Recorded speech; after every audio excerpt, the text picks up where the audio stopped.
ಇನ್ನು ಮುಖ್ಯಮಂತ್ರಿಯಾಗಿ ಕಾರ್ಯಭಾರ ಮಾಡ್ತಾ ಇರುವಂತಹ ಡಿಕೆಶಿ ಇಂದು ತಮ್ಮ ಸರ್ಕಾರದ 2ನೇ ಸಂಪುಟ ಸಭೆ ನಡೆಸಿದ್ರು. ಇದೇ ಸಭೆ ಬಳಿಕ ಹೊಸದೊಂದು ಘೋಷಣೆ ಮಾಡಿದ್ದಾರೆ. ಜನರ ಸಮಸ್ಯೆ ಆಲಿಸೋದಕ್ಕೆ ಹೊಸ ಇಲಾಖೆ ಸ್ಥಾಪಿಸೋ ನಿರ್ಧಾರವನ್ನು ಪ್ರಕಟಿಸಿದ್ದಾರೆ.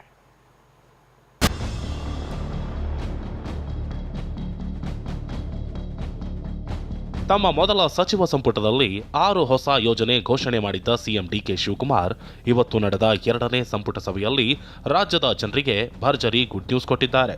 ವೈದ್ಯಕೀಯ ಕಾಲೇಜಿನಲ್ಲಿ ಉಪಕರಣ ಖರೀದಿಗೆ 60 ಕೋಟಿ ರೂಪಾಯಿ, ಬಸ್ ಖರೀದಿಗೆ 235 ಕೋಟಿ ರೂಪಾಯಿ ಅನುಮೋದನೆ ಸೇರಿದಂತೆ ಹಲವು ನಿರ್ಧಾರಗಳನ್ನು ಕೈಗೊಳ್ಳಲಾಗಿದೆ.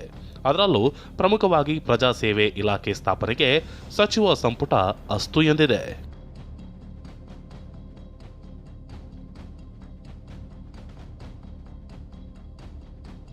ರಾಜ್ಯದ ಜನರ ಸಮಸ್ಯೆ ಆಲಿಸಲು ಪ್ರಜಾಸೇವೆ ಇಲಾಖೆ.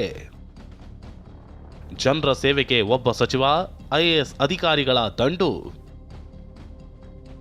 ಇಂದು ನಡೆದ ಕ್ಯಾಬಿನೆಟ್ ಸಭೆಯಲ್ಲಿ ಸರ್ಕಾರ ಹಲವು ಮಹತ್ವದ ನಿರ್ಣಯಗಳನ್ನು ಕೈಗೊಂಡಿದೆ. ಈ ಪೈಕಿ ಪ್ರಮುಖವಾಗಿ ಜನಸಾಮಾನ್ಯರು ತಮ್ಮ ಕಷ್ಟ ಸಮಸ್ಯೆಗಳನ್ನು ಹೇಳಿಕೊಳ್ಳಲು ಒಂದು ಪ್ರತ್ಯೇಕ ಇಲಾಖೆ ಸ್ಥಾಪಿಸಲು ಗ್ರೀನ್ ಸಿಗ್ನಲ್ ಸಿಕ್ಕಿದೆ. ಜನರ ಸಮಸ್ಯೆಗೆ ನ್ಯಾಯ ಕೊಡಿಸಲು ಹೊಸ ಇಲಾಖೆ ಸ್ಥಾಪನೆ ಮಾಡೋ ನಿರ್ಧಾರ ಕೈಗೊಳ್ಳಲಾಗಿದೆ. ಅದರಂತೆ ಪ್ರತ್ಯೇಕ ಜನಸೇವೆ ಇಲಾಖೆ ಸ್ಥಾಪನೆಯಾಗಲಿದೆ. ಈ ಇಲಾಖೆಗೆ ಪ್ರತ್ಯೇಕ ಸಚಿವರು, ಐಎಎಸ್ ಅಧಿಕಾರಿಗಳು ಇರಲಿದ್ದಾರೆ. ರಾಜ್ಯದ 224 ಕ್ಷೇತ್ರಗಳಲ್ಲಿ ಎಲ್ಲಾ ಸಚಿವರು ಸಭೆ ನಡೆಸಬೇಕು.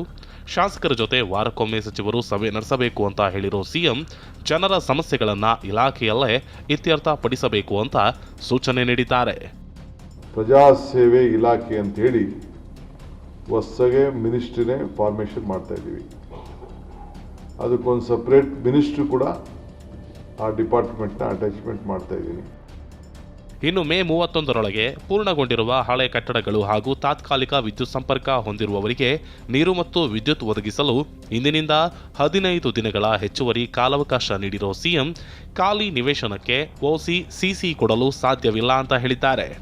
ಯಾರು ಹಳೆ ಕಟ್ಟಡ ಪೂರ್ಣಗೊಂಡಿದೆ, ಅವರು 31/5/2000 ಒಳಗಡೆ ಪೂರ್ಣಗೊಂಡಿದೆ, ತಾತ್ಕಾಲಿಕ ವಿದ್ಯುತ್ ಸಂಪರ್ಕವನ್ನು ಹೊಂದಿದೆ, ವಾಸದ ಮನೆಗೆ ಶಾಶ್ವತವಾದಂಥ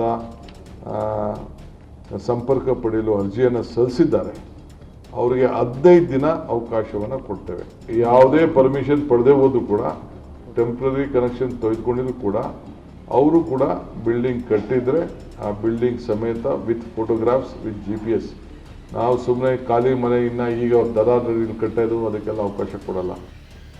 ದೆಹಲಿಯಲ್ಲಿ UPSC ಓದುವ ಕರ್ನಾಟಕದ ವಿದ್ಯಾರ್ಥಿಗಳಿಗಾಗಿ ಅನುಕೂಲವಾಗುವ ನಿಟ್ಟಿನಲ್ಲಿ ದೆಹಲಿಯಲ್ಲಿ 4ನೇ ಕರ್ನಾಟಕ ಭವನ ನಿರ್ಮಾಣಕ್ಕೆ ಒಪ್ಪಿಗೆ ಸಿಕ್ಕಿದೆ.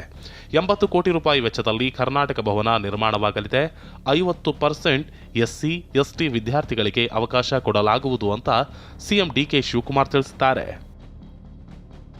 ನಟ ಹಾಗೂ ನಿರ್ದೇಶಕ ರಿಷಬ್ ಶೆಟ್ಟಿಯನ್ನ ಕರಾವಳಿ ಪ್ರವಾಸೋದ್ಯಮದ ರಾಯಭಾರಿಯನ್ನಾಗಿ ಮಾಡಲು ಸರ್ಕಾರ ಚಿಂತನೆ ನಡೆಸಿದೆ. ಕರಾವಳಿ ಭಾಗದ ಪ್ರವಾಸೋದ್ಯಮವನ್ನು ಜಾಗತಿಕ ಮಟ್ಟದಲ್ಲಿ ಉತ್ತೇಜಿಸಲು ಮತ್ತು ಅಭಿವೃದ್ಧಿಪಡಿಸಲು ನಿನ್ನೆ ವಿಧಾನಸೌಧದಲ್ಲಿ ನಡೆದ ಸಭೆಯಲ್ಲಿ ಈ ಕುರಿತು ಚರ್ಚಿಸಲಾಗಿತ್ತು. ಹರೀಶ್, TV9 ಬೆಂಗಳೂರು.